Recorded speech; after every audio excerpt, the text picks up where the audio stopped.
Welcome back, everybody. In this video, I'm going to give you the only two endgame books that you need to cover all the endgame knowledge you're ever going to want to know. First, I'm going to give you the two types, the two categories of endgame books that there are out there, and then I'm going to give you my specific recommendation for each one. These are books that I personally use and I found really helpful. So let's jump into it. Now, the two types of books out there are theoretical endgame books and practical endgame books. And they're very different because they cover different material. Theoretical endgames are positions that are very simplified. There are very few pieces on the board.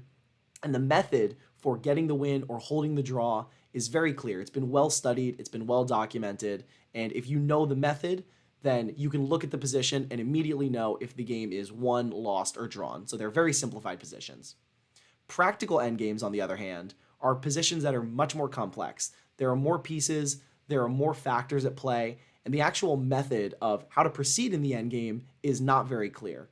As an example, this is the kind of position we would look at when we're talking about practical endgames, where certainly in the endgame, a lot of pieces have been cut down, but both players have 6 pawns, and additionally, both players have a minor piece and a rook. So there is still a lot at play here, and you can look at this position and it's not going to be entirely clear who's winning, who's losing, and it's not entirely clear the exact method of how to proceed in this endgame. So here's another example of a practical endgame. Again, we've got an equal number of pawns. We both have 6 pawns, and both players have a queen and a minor piece. Clearly in the endgame, a lot of pieces have been chopped down. There's no doubt there. But again, the actual procedure of how to proceed in the endgame is not totally clear because there are a lot of things at play. So practical endgame books are super useful because they give you a great guideline of how one should proceed in these kinds of endgames. What should one do, right? You want to centralize your queen, things like activating your king, putting your rooks on the open files. It's going to teach you these different types of ideas so that when you arrive in these practical endgames, the ones that really occur in your real games, you'll know how to proceed. On the other hand, we have the theoretical endgames. So these are the positions where it's very simplified, and again, you can look at the position, and if you know the method, you will know exactly whether the game is won, lost, or drawn. So this is a great example, very simplified. All we have at play here is 1 pawn. I can look at this position and tell you that if it's black to move, white wins, and if it's white to move, it's a draw. This is the kind of thing that you're going to learn with these theoretical endgame books. As another example, here we have the Lucina position. White wants to promote this pawn, but it's kind of difficult because as the king moves to the side, the black rook is just going to check from behind perpetually. The theoretical endgame books are going to teach you the exact method of how to proceed in this position. So for the Lucina position, you want to play rook e4 so that when you walk the king out and it constantly gets checked, you have to keep moving, you got to keep moving. Eventually you can bring it to c5, and after the rook checks on c2, now you can play rook c4. You're going to be able to promote on the next move. So this is the kind of position that you're going to learn about with these theoretical endgame books, and they're very important because the practical endgames are the ones that you're going to see most frequently in your real games, but eventually they're going to drive into these very simplified endgames. And once the position simplifies and it arrives at a theoretical endgame, that's the point where you need to know the exact method. You have to know the actual plan of attack. If you found that distinction between theoretical and practical endgames useful, then give this video a thumbs up and also consider subscribing. Now let's look at the actual book recommendations. So these are personally the books that I use. I found them very useful. You can find your own if you'd like. You can look up different theoretical endgame books, different practical endgame books. Maybe there's even one that exists, some massive Bible that covers both. I'm not entirely sure, but these are the ones that have been very useful for me. For theoretical endgame knowledge, I personally have really enjoyed Silman's Complete Endgame Course. This book, look at the size of this thing. This thing is like a tome. This book is fantastic because it breaks down the theoretical endgame knowledge that you need to know by your actual rating range. So if you're 1,000 to 1,200, it's going to show you what kind of simplified theoretical endgame knowledge you should have.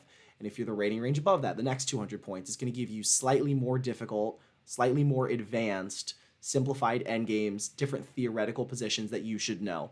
This is not a paid promotion, by the way. I actually just really do like this book, and I use it myself. The fact that they broke it down by your actual rating range was such a great idea. It makes all of the information very digestible. It's well written, of course, but it's very digestible because it gives you an exact study plan of what you need to know for your rating range. And it also gives you an idea of what you should start to study if you want to start bumping into that next rating range. And this book covers all rating ranges. It starts out at beginner, very, very simple information is covered: how to checkmate with a queen, how to checkmate with two rooks, things like that. And then eventually it progressively gets more and more difficult. There's stuff about, how to win a rook endgame when you've got two connected pass pawns, how to create a blockade against the queen. The information is very varied, but it goes from beginning all the way up to master. So there's going to be everything you want to know. Whatever you're thinking about, it's in there. Then for the practical endgame knowledge, I personally have really enjoyed this book called Endgame Strategy by Sherseshevsky. If it's a part of the Russian chess literature, you already know it's going to be good.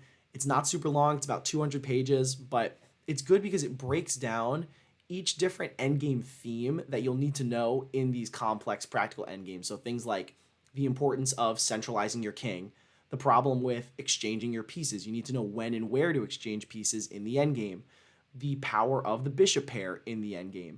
It's going to do a deep dive into each one of these topics and obviously many, many more within each chapter. And it's going to give you multiple examples of real life games, practical positions that are complex, and it's going to show you the importance of each of these topics so that when you get into these real practical complex endgames, which you currently already are, you know exactly what you want to pursue and you know the importance of each of these different topics.